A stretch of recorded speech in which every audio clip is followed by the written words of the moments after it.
Hendaklah kita banyak-banyak melihat, mentadaburi ayat-ayat Al-Quranul Karim, apalagi ayat-ayat tentang doanya para nabi.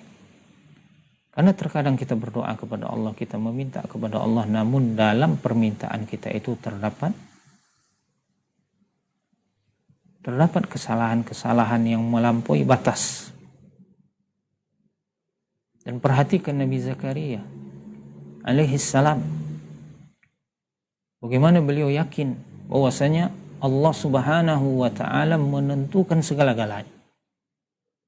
Barangkali dalam ilmu kedokteran itu sudah mustahil. Dia mengatakan bahwasanya tulangnya sudah rapuh, rambutnya semua sudah menjadi uban, istrinya sudah mandul. Namun dia yakin, walam akum bidu'aika rabbi syaqiyah.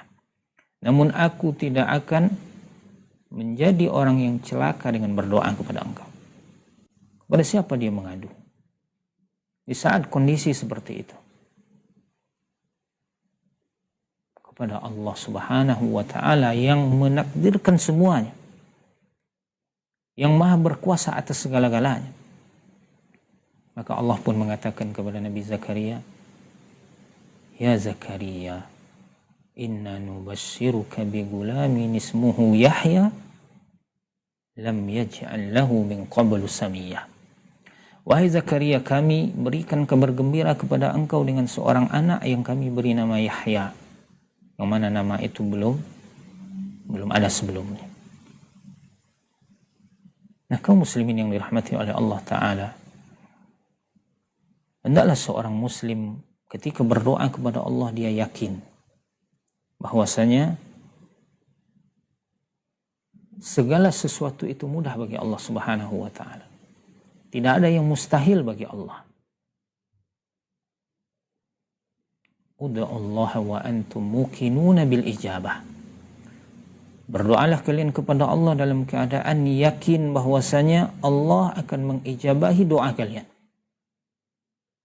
Wa innallaha la yaqbalu du'aan min qalbin ghafilin lahin. Namun Allah tidak akan menerima doa dari kalbu yang lalai lagi bermain-main, yang tidak khusyuk dalam doanya, yang dia seolah-olah tidak butuh dengan apa yang dia panjatkan kepada Allah Subhanahu wa taala. Maka doa yang seperti itu, kaum muslimin yang dirahmati oleh Allah Ta'ala, sangat kecil kemungkinan diijabah oleh Allah Subhanahu wa Ta'ala.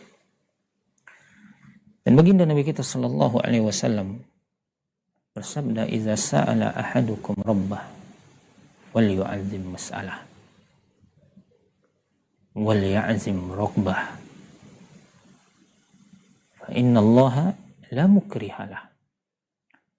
Apabila salah seorang dari kalian berdoa kepada Allah, maka hendaklah dia menganggap serius permintaannya itu.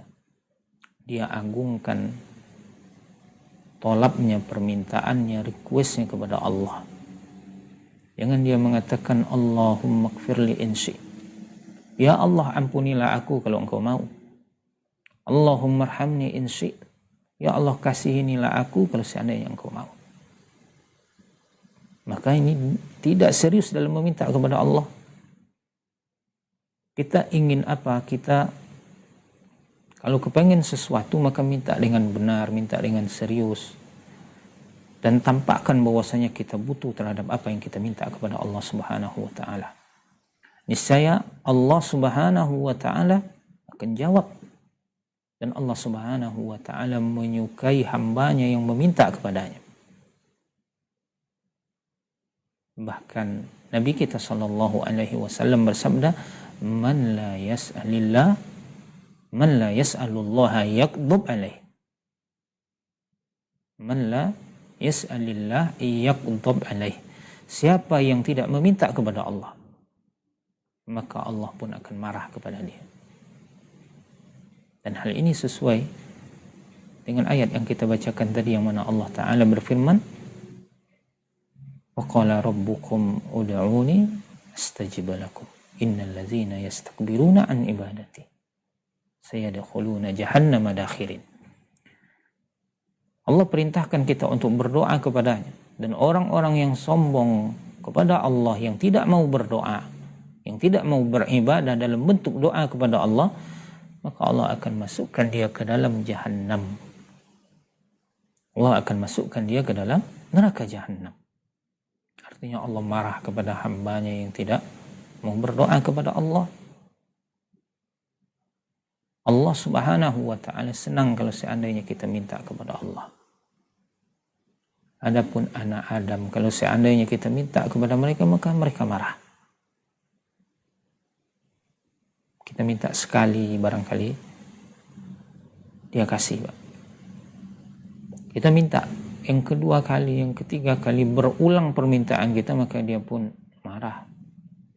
Dia tidak senang dengan kita, dia tutup pintunya di muka kita, di wajah kita. Namun Allah Subhanahu wa ta'ala Zat yang maha karim, Allah yang maha Ar-Rahman, Ar-Rahman, Ar-Rahim, Al-Mannan. Allah yang maha pengasih, yang maha penyayang, yang maha pemberi. Allah Subhanahu wa ta'ala Al-Mu'ti, Allah Subhanahu wa ta'ala Al-Ghani, Al-Mughni. Allah yang maha kaya, Allah yang mengayakan. Dan milik Allah semua perbendaharaan langit dan bumi. Apa-apa yang ada antara langit dan bumi, semuanya adalah milik Allah Subhanahu wa ta'ala. Dan kaum muslimin yang dirahmati oleh Allah ta'ala, barangkali kita pernah mendengar hadis qudsi. Nabi kita sallallahu alaihi wasallam menyandarkannya kepada Allah. Allah Subhanahu wa ta'ala mengatakan, ya ibadi, law anna awwalakum wa akhirakum wa insakum wa jinnakum qamu fi sa'idin wahid fasa'aluni fasa'ala kullu wahidin minkum mas'alatah fasa'aluni fa'ataitu kulla wahidin mas'alatah falam yanqus min zalika mimma indi illa kama yanqusul mikhyatu idza udkhila al-bahr. Wahai hamba-hambaku, kalau seandainya kalian semua berkumpul di suatu tanah yang luas, dari manusia pertama sampai manusia terakhir, jinnya dan juga manusia, semua makhluk manusia dan jin dari yang pertama sampai yang terakhir, berkumpul di suatu tanah yang luas, dan masing-masing meminta permintaannya kepada Allah, masing-masing meminta kebutuhannya kepada Allah Subhanahu wa ta'ala. Tentu satu orang dia memiliki permintaan yang lebih dari satu, bahkan lebih dari 100, lebih dari 1000. Lalu kata Allah, aku berikan masing-masing kalian itu permintaannya.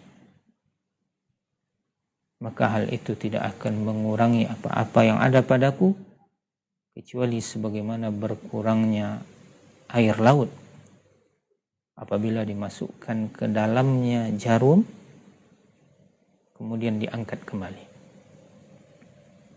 Apakah bisa kita katakan air laut berkurang? Laut yang amat sangat luas.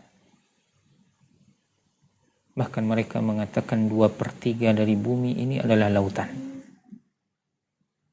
Masukkan jarum ke dalam laut tersebut, lalu angkat kembali. Berapa air yang terbawa oleh jarum dan berapa air yang tinggal di lautan? Satu tetes kecil yang bisa dibawa oleh jarum tadi, yang tinggal di jarum, atau mungkin tidak sampai satu tetes. Hanya butiran-butiran kecil yang bisa dibawa oleh jarum tadi. Dan lihat betapa banyak yang tinggal di lautan tersebut. Berapa sisa air yang ada dalam laut itu? Kita bisa katakan bahwasanya nggak ada yang berkurang. Itu saking luasnya, saking kayanya Allah Subhanahu wa taala. Allah berikan masing-masing manusia ini permintaannya, bahkan jin juga, maka itu tidak akan mengurangi apa yang ada di sisi Allah. Namun Allah Maha sayang kepada kita. Allah tidak butuh dengan doa kita.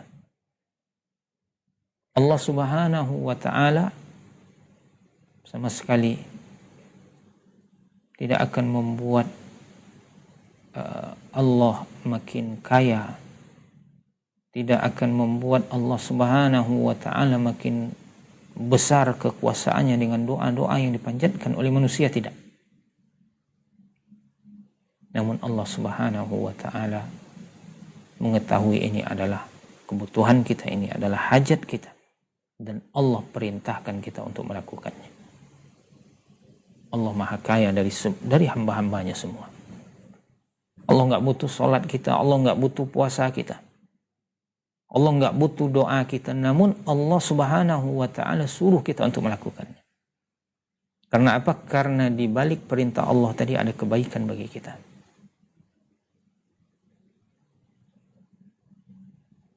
Maka semua isi kandungan Al-Quran dia bukan untuk memberatkan kita. Ma anzalna alaikal Qur'ana litasqa. Tidaklah kami turunkan Al-Quran itu kepadamu agar membuat hidupmu sempit, agar membuat hidupmu sengsara, tidak. Salat yang Allah perintahkan kita untuk melakukannya, tidaklah tujuannya agar hidup kita itu terkekang, sempit. Sama sekali tidak. Puasa yang Allah syariatkan kepada kita bukan untuk menyiksa kita, untuk membunuh kita pelan-pelan biar mati kelaparan, mati kehausan, mati pelan-pelan nih manusia. Tidak. Belum pernah kita mendengar ada seorang muslim dia meninggal dunia disebabkan karena puasa Ramadan. Belum ada, Pak. Atau seorang yang kita dengar mungkin dalam berita dia meninggal karena mati kehausan disebabkan dia puasa di bulan Ramadan. Belum ada.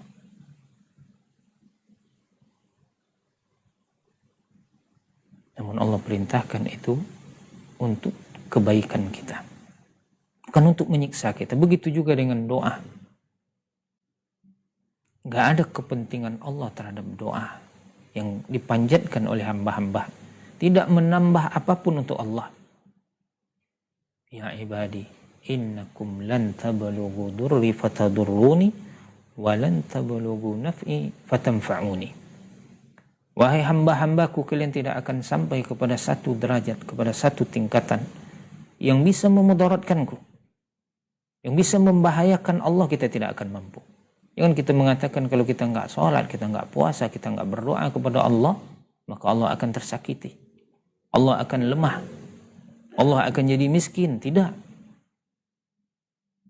Sebagaimana kita juga tidak akan pernah sampai kepada satu tingkatan yang bisa memberikan manfaat atau kebaikan kepada Allah.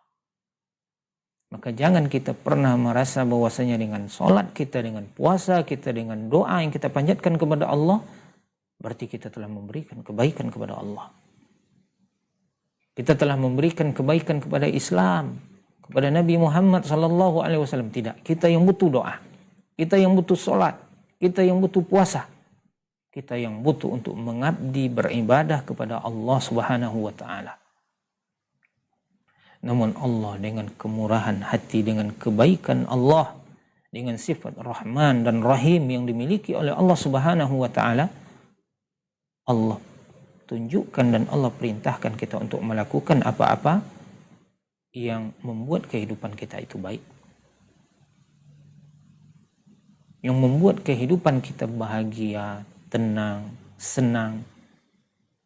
Allah Subhanahu wa taala Maha sayang kepada hamba-hambanya. Nah, kaum muslimin yang dirahmati oleh Allah taala, lihat bagaimana baginda Nabi kita sallallahu alaihi wasallam menggambarkan tentang besarnya kecintaan dan rasa sayang Allah kepada hamba-hambanya. Dalam sebuah hadis qudsi, Allah Ta'ala berfirman, Abdi, innaka ma da'autani wa rajautani, ghafartu laka ala ma kana minka wa la ubali. Hambaku, sesungguhnya engkau apabila berdoa kepadaku dan berharap kepadaku, maka aku akan berikan ampunan untukmu sesuai dengan atau apapun keadaanmu. Aku tidak peduli. Sebanyak apapun dosa yang ada di kita, sekotor apapun kita, selama apapun seseorang bergelimang dengan dosa dan maksiat, maka Allah Subhanahu wa Ta'ala berjanji bahwasanya orang yang berdoa kepadanya, minta ampun kepadanya, maka dia Allah akan memberikan ampunan itu kepada hambanya yang datang kepadanya dalam keadaan bertobat. Nah, kaum muslimin yang dirahmati oleh Allah Ta'ala, hendaklah kita menyadari bahwasanya kita manusia adalah hamba yang lemah, yang semua kita butuh kepada Allah. Semua kita ini fakir, miskin, butuh kepada Allah. Bukankah Allah mengatakan, ya ayuhan nas, antumul fuqara'u ilallah. Wahai sekalian manusia, kalian itu fakir, miskin, butuh kepada Allah. Dan Allah katakan di sini, ya ayuhan nas, wahai sekalian manusia. Yang kayanya miskin kepada Allah. Apalagi yang miskinnya, Pak. Allah katakan, ya ayuhan nas, kalian manusia, baik yang kaya ataupun yang apalagi yang miskinnya, semuanya butuh kepada Allah Subhanahu wa Ta'ala. Wallahu huwal ghaniyul hamid. Dan Allah yang maha kaya, Allah yang maha terpuji. Maka jangan seseorang dia merasa berputus asa dari rahmat Allah Subhanahu wa Ta'ala. Dan jangan pula seseorang dia merasa sombong, kemudian dia malas untuk menengadahkan tangannya kepada Allah. Dia merasa congkak, merasa sombong, tidak butuh dengan Allah Subhanahu wa Ta'ala. Sebagian lagi merasa bahwasanya permintaannya terlalu berat, tidak akan bisa diberikan oleh Allah. Maka itu juga keliru. Perhatikan Nabi Zakaria tadi. Bahkan dia bertanya lagi kepada Allah. Apa kata Nabi Zakaria? Beliau alaihi salam mengatakan, Qala rabbi anna yakunu li ghulam wa kanat imraati aqira wa qad balagtu minal kibari itiyah. Wahai Rabbku, bagaimana aku bisa memiliki seorang anak sementara istriku telah mandul dan usiaku telah sangat tua. Namun apa kata malaikat? Qala kadzalika qala rabbuk huwa alayya hayyin wa qad khalaqtuka min qablu wa lam taku syai'a. Allah mengatakan, Rabbmu mengatakan, wahai Zakaria, bahwasanya itu bagiku adalah sesuatu yang mudah, ringan itu bagi Allah Subhanahu wa Ta'ala. Bahkan aku telah menciptakan engkau yang sebelumnya engkau ini adalah sesuatu yang tidak ada. Mudah bagi Allah Subhanahu wa Ta'ala untuk menciptakan seseorang yang dari laki-laki dan perempuan. Ada laki-laki, ada perempuan, mudah bagi Allah untuk menciptakannya. Bahkan Adam alaihissalam Allah ciptakan tanpa laki, tanpa perempuan. Hawa Allah ciptakan hanya dengan laki-laki saja tanpa ada perempuan. Sementara Isa Allah ciptakan hanya ada perempuan saja, tidak ada laki-lakinya. Nah, begitu juga dengan Maryam. Ketika berat baginya untuk menerima itu, ketika Allah utus kepadanya malaikat yang berwujud seorang laki-laki. Maka apa kata Maryam? Dia mengatakan, inni a'udzu birrahmani minka in kunta taqiyya. Aku berlindung kepada Allah yang Maha Penyayang dari engkau kalau seandainya engkau orang bertakwa. Apa kata malaikat? Innama ana rasulu rabbik li ahaba laki gulaman zakiyya. Sesungguhnya aku ini adalah utusan Rabbmu kepadamu untuk memberikan kepada engkau seorang anak yang suci. Maka Maryam pun mengatakan, qalat anna yakunu li gulamun walam yamsasni bashar walam aku baghiyah. Bagaimana aku akan bisa memiliki seorang anak sementara aku belum pernah disentuh oleh seorang laki-laki pun, dan aku juga bukan seorang perempuan yang kotor, bukan seorang perempuan yang jahat, bukan seorang perempuan yang keji. Namun malaikat mengatakan apa? Qala kadzaliki qala rabbuki huwa alayya hayyin. Rabbmu mengatakan bahwasanya itu masalah ringan bagi Allah. Maka tidak ada yang berat bagi Allah Subhanahu wa ta'ala. Pemirsa yang dirahmati oleh Allah Ta'ala, adapun di saat kita berpuasa, maka potensi doa kita diijabah oleh Allah Subhanahu wa ta'ala itu amat besar. Berdasarkan hadis yang kita sebutkan tadi, bahwasanya Nabi kita sallallahu alaihi wasallam bersabda, ada 3 doa yang mustajab.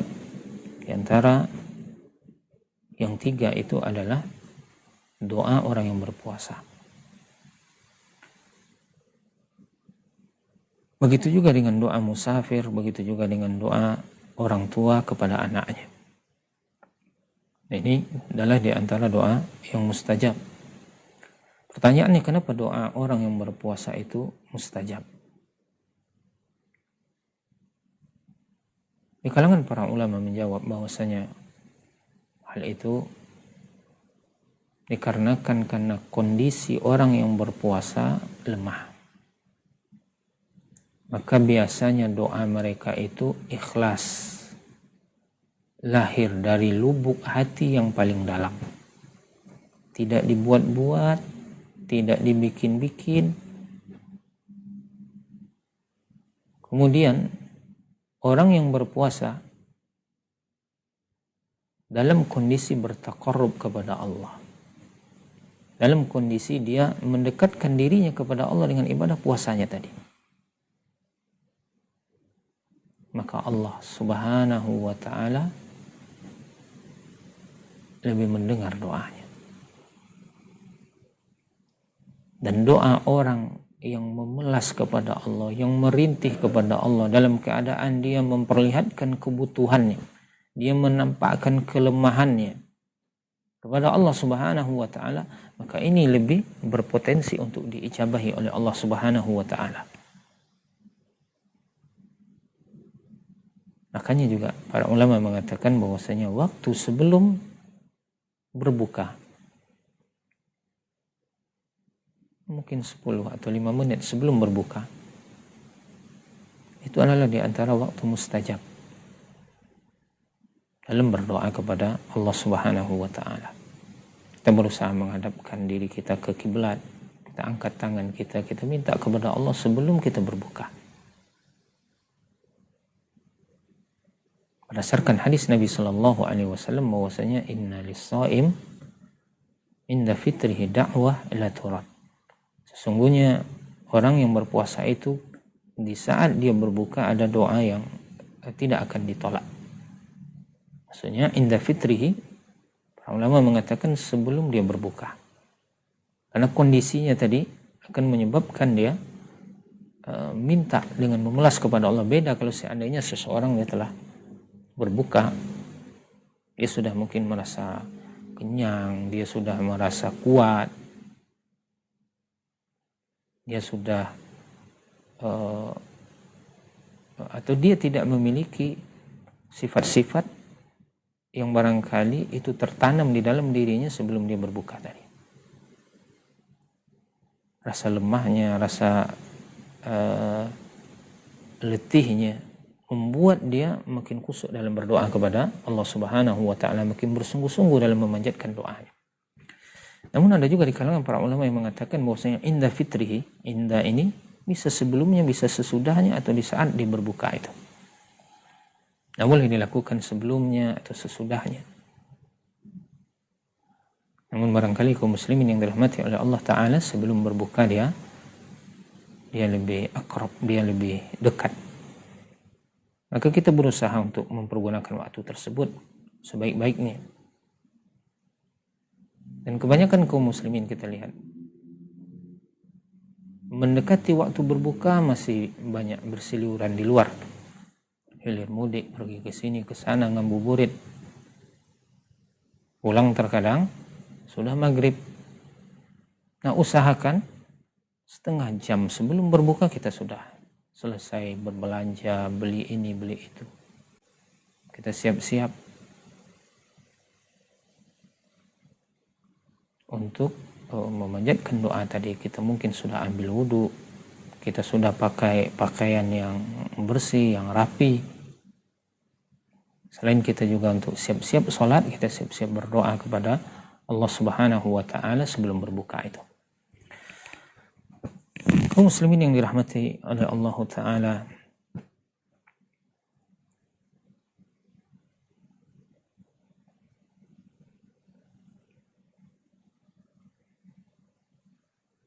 apa di antara syarat-syarat berdoa kepada Allah Subhanahu wa ta'ala? Di antara syarat berdoa kepada Allah Subhanahu wa ta'ala yaitu yang pertama yakin. Adalah seseorang dia merasa yakin bahwasanya doanya itu diijabah oleh Allah Ta'ala. Jangan ragu. Jangan seseorang mengatakan entah didengar oleh Allah, entah enggak. Entah akan dijawab oleh Allah, entah tidak. Ud'u Allah wa antum muqinuna bil ijabah. Berdoalah kepada Allah dalam keadaan kalian yakin doa itu akan diijabah. Yakin, seyakin-yakinnya bahwasanya doa kita akan diijabah oleh Allah Subhanahu wa ta'ala. Dan pengijabahan doa kaum muslimin rahimakumullah, jangan kita menganggap bahwasanya Allah berikan itu kepada kita 100%. Belum tentu. Karena di dalam sebuah hadis baginda Nabi kita sallallahu alaihi wasallam bersabda,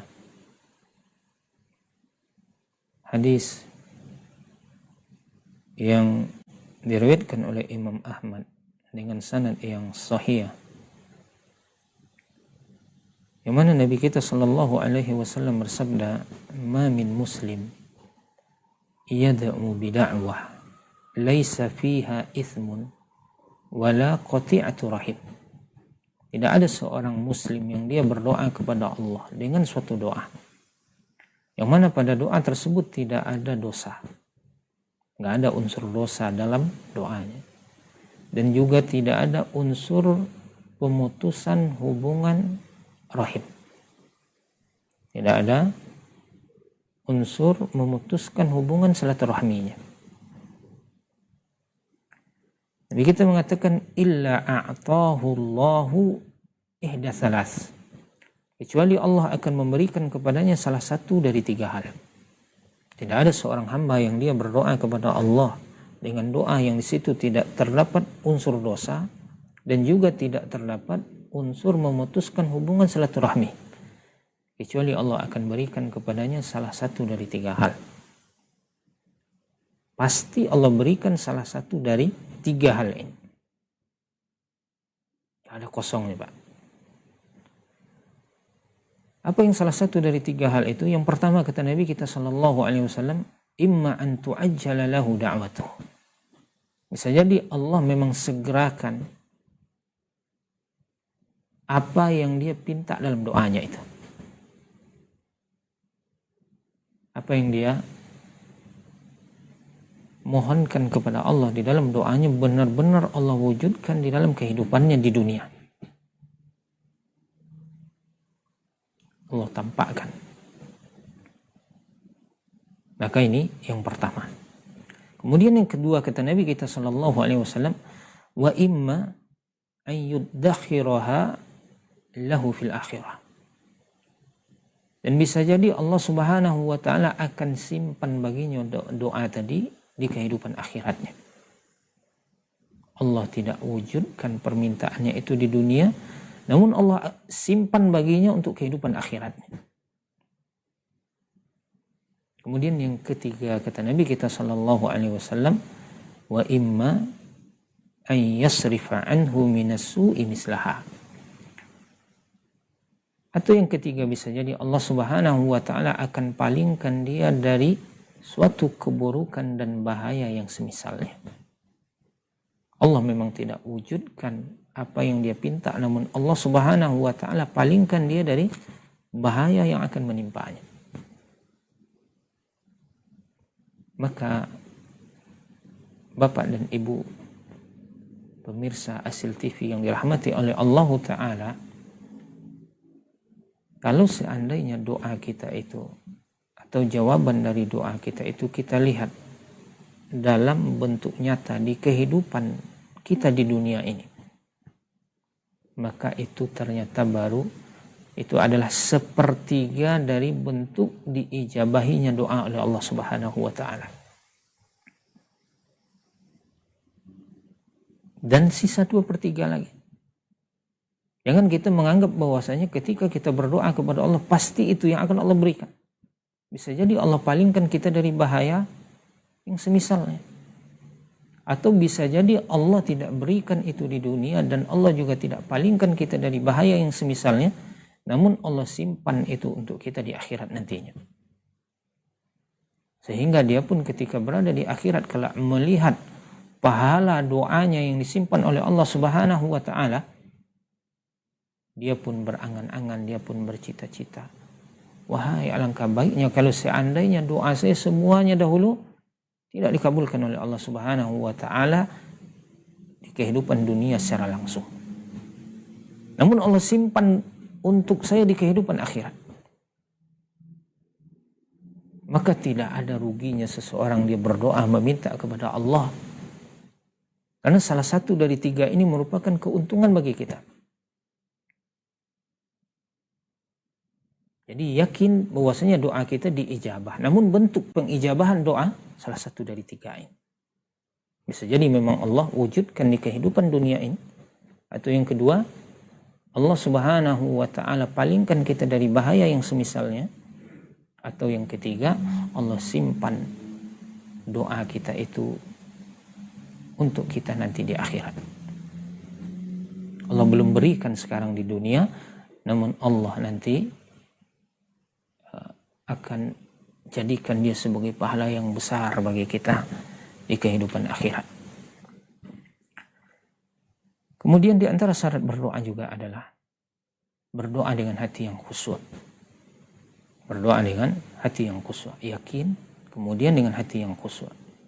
Dan tentunya ini setelah ikhlas kepada Allah Subhanahu wa taala. Karena ibadah apapun yang kita lakukan kepada Allah harus dilandasi dengan keikhlasan. Tidak dipaksa, tidak karena riya, tidak karena sum'ah. Harus ikhlas lillahi ta'ala. Kemudian tidak dipalingkan doa itu kepada selain Allah. Jadi ikhlas, kemudian yakin, kemudian yang ketiga khusyuk dalam beribadah. Hadirkan hati kita ketika beribadah kepada Allah.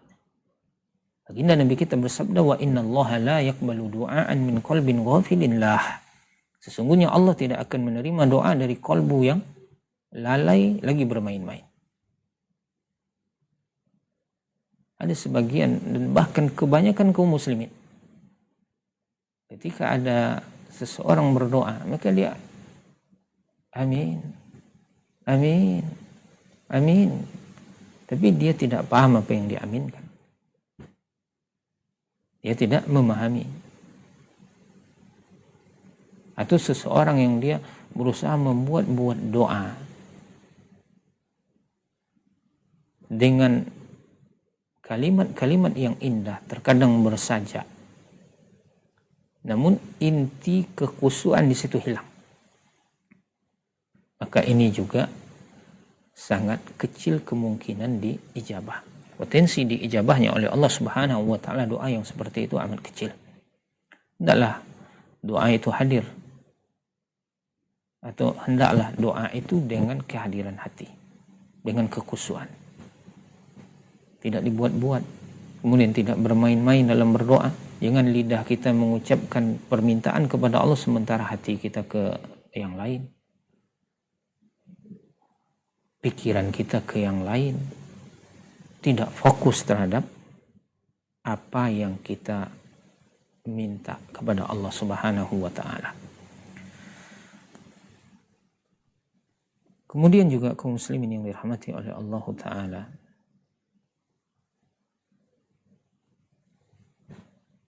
di antara syarat berdoa juga adalah hendaklah kita berusaha mengingat Allah Subhanahu wa taala dalam waktu dan kondisi apapun.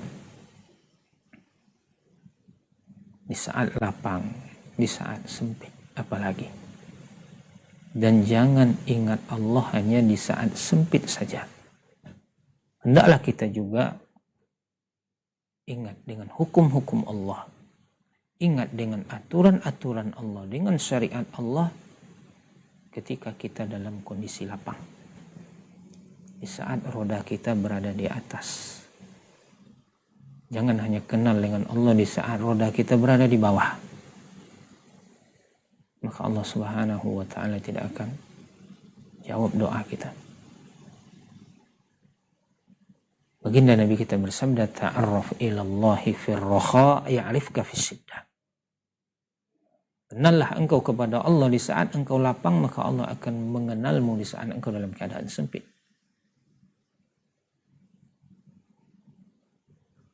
Nabi Yunus alaihi salam, ketika dia berada di dalam perut Hud, di dalam ikan yang besar, dia mengatakan apa? Allah menceritakannya dalam Al-Quran. Fanada fi dzulumat alla ilaha illa anta subhanak inni kuntu minaz zalimin. Namun kata Allah Subhanahu wa taala, falaula annahu kana minal musabbihin. Kalau seandainya dia bukanlah termasuk orang yang sering bertasbih, memuji Allah Subhanahu wa taala dalam keadaan lapang, lalabisa fi batnihi ila yaumi yub'atsun, maka dia akan tinggal di dalam perut ikan hiu itu sampai hari kiamat nantinya. Artinya dia akan meninggal, dia akan di situ selama-lamanya. Dia akan tinggal di dalam perut ikan hiu selama-lamanya. Namun ketika dia berdoa kepada Allah Subhanahu wa taala di dalam kegelapan laut, di dalam kegelapan perut hiu, dia mengatakan, la ilaha illa anta subhanak inni kuntu minaz zalimin. Ya Allah, tidak ada ilah, tidak ada yang berhak diibadahi kecuali hanya Engkau saja, maha suci Engkau dari segala aib, dari segala kekurangan, dari segala celah. Maha suci Engkau wahai Allah. Inni kuntu minaz zalimin, sesungguhnya aku ini termasuk orang-orang yang zalim. Maka malaikat pun mengatakan, ini suara yang ma'ruf, ini suara yang sudah kita kenal. Maka Allah pun mengatakan, itu adalah suara hambaku Yunus bin Matta. Maka lepaskan dia dari kesempitan yang menimpanya. Ingat Allah Subhanahu wa ta'ala di saat lapang, maka Allah akan ingat kepada kita di saat kita sempit. Jangan berdoa meminta kepada Allah hanya ketika musibah menimpa, ketika kesempitan datang. Di saat engkau kaya, di saat engkau lapang, engkau enggak pernah sujud, enggak pernah kenal dengan Allah, enggak pernah mau tahu dengan ini halalkah, ini haram, ini Allah suruh atau ini Allah larang, ini Allah wajibkan kepada engkau atau ini Allah haramkan. Dia nggak mau tahu tentang itu di saat dia lapang. Namun di saat dia sempit, di saat musibah menimpanya, baru dia mengatakan, ya Allah, mana pengasih penyayangmu, hai Allah. Maka Allah nggak kenal dengan suara itu. Ini suara siapa? Hendaklah kita kenal dengan Allah di saat kita lapang, maka Allah akan kenal. Artinya Allah akan jawab doa kita di saat kita dalam keadaan sempit. Dan tentu banyak adab-adab dalam berdoa, syarat-syarat berdoa. Kalau seandainya doa kita kuat, hati kita yakin, kemudian kita khusyuk dalam berdoa, kemudian dalam doa tersebut tidak ada unsur dosa, tidak ada unsur memutuskan hubungan silaturahim, dan syarat-syarat doa yang mustajab itu terpenuhi, kemudian tidak ada penghalang-penghalangnya, maka Allah Subhanahu wa Ta'ala pasti akan mengijabahi doa kita. Dan ingat pemirsa yang dirahmati oleh Allah Ta'ala, bahwasanya diijabahi doa oleh Allah Subhanahu wa Ta'ala artinya salah satu dari tiga tadi. Bentuk diijabahi doa oleh Allah adalah salah satu dari tiga. Yang penting kita berusaha ketika berdoa ikhlas, kemudian yakin, lalu bersungguh-sungguh dan khusyuk dalam berdoa, menghadirkan hati. Begitu juga kita penuhi syarat-syarat yang lainnya dan hindari penghalang-penghalang dikabulkannya doa oleh Allah Subhanahu wa Ta'ala. Penghalang dikabulkannya doa seperti yang tadi, dia tidak mau kenal dengan Allah Subhanahu wa Ta'ala di saat dia lapang. Atau di antara penghalang doa adalah dia dipenuhi dengan makanan yang haram, tubuhnya dikenyangkan dengan yang haram, pakaiannya dari yang haram, dia bergelimang dengan hal-hal yang haram, maka ini juga di antara penghalang terkabulnya doa. Hindari hal itu, kemudian bersungguh-sungguh dalam berdoa, maka Allah Subhanahu wa Ta'ala pasti akan mengijabahi doa kita. Mungkin Allah Subhanahu wa Ta'ala akan wujudkan apa yang kita pinta di kehidupan dunia ini, atau barangkali Allah Subhanahu wa Ta'ala akan palingkan kita dari bahaya yang semisalnya, atau juga Allah Subhanahu wa Ta'ala akan simpan doa kita itu untuk kehidupan akhirat kita. Yang penting kaum muslimin rahimakumullah, yakinlah bahwasanya doa itu adalah ibadah. Seseorang yang dia berdoa kepada Allah, kita lihat dia berdoa, di sampingnya ada orang baca Al-Quran, di samping lagi ada yang sholat. Terkadang kita menganggap bahwasanya yang berdoa ini dia tidak lagi beribadah, atau dia sedang tidak beribadah. Penilaian kita bahwasanya orang yang sholat, Masya Allah, dia beribadah. Yang baca Al-Quran, subhanallah, luar biasa, hebat. Kemudian kita mengatakan yang berdoa, oh ini bisanya hanya meminta. Doa juga adalah ibadah. Doa wal ibadah. Dia adalah ibadah. Bahkan ibadah-ibadah kita semuanya itu mengandung doa. Itu apa kita sholat? Kita sholat meminta surga. Kita sholat ingin selamat dari neraka. Kenapa kita baca Al-Quran? Ingin mendapatkan pahala dari Allah. Tujuannya juga ingin masuk ke dalam surga, selamat dari neraka. Maka para ulama mengatakan ada namanya doa ibadah dan ada doa masalah. Dan dua-duanya adalah ibadah. Dua-duanya adalah ibadah. Kemudian kita berusaha berdoa kepada Allah Subhanahu wa Ta'ala dengan doa-doanya para nabi dan para rasul. Atau kita berdoa kepada Allah dengan doa orang-orang soleh. Atau dipilih kita pelajari Jawami'ul Kalim Nabi. Di antara doa-doa Nabi SAW yang sering Nabi panjatkan. Nah, kita berusaha untuk menghafalnya, memahaminya. Kemudian juga kita panjatkan kepada Allah Subhanahu wa Ta'ala seperti doa umumnya, Allahumma inni as'aluka minal khairi kulli ajilihi wa ajilihi ma alimtu minhu wa ma lam a'lam. Ya Allah, sesungguhnya aku meminta kepada Engkau kebaikan itu semua, baik untuk masa sekarang ataupun masa yang akan datang. Apa-apa yang aku ketahui dan apa-apa yang tidak aku ketahui. Allahumma inni a'udzubika minasyarri kullih. Ya Allah, aku berlindung kepada Engkau dari keburukan semuanya. Ajilihi wa ajili, baik keburukan itu bisa menyerangku di masa sekarang atau masa yang akan datang. Ma'alimtu minhu wa ma lam a'lam. Apa-apa yang aku ketahui dan apa-apa yang tidak aku ketahui. Allahumma inni as'aluka ridhaka wal jannah wa a'udzubika min sakhatika wan nar, dan doa-doa yang lain amat banyak diajarkan oleh baginda Nabi kita sallallahu alaihi wasallam. Barangkali kaum muslimin yang dirahmati oleh Allah taala, ini kajian kita di kesempatan ini semoga bermanfaat dan kita cukupkan sampai di sini.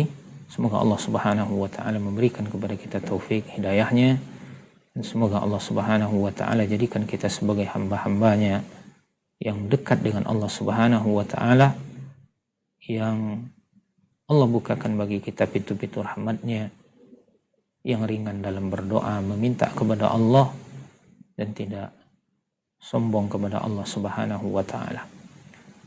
Wafaqallahu al-jami' wa sallallahu ala nabiyyina wa habibina Muhammadin wa ala alihi wa ashabihi wa man ittaba'a hudah. Subhanakallahumma wa bihamdik, asyhadu an la ilaha illa anta, astaghfiruka wa atubu ilaik. Assalamualaikum warahmatullahi wabarakatuh.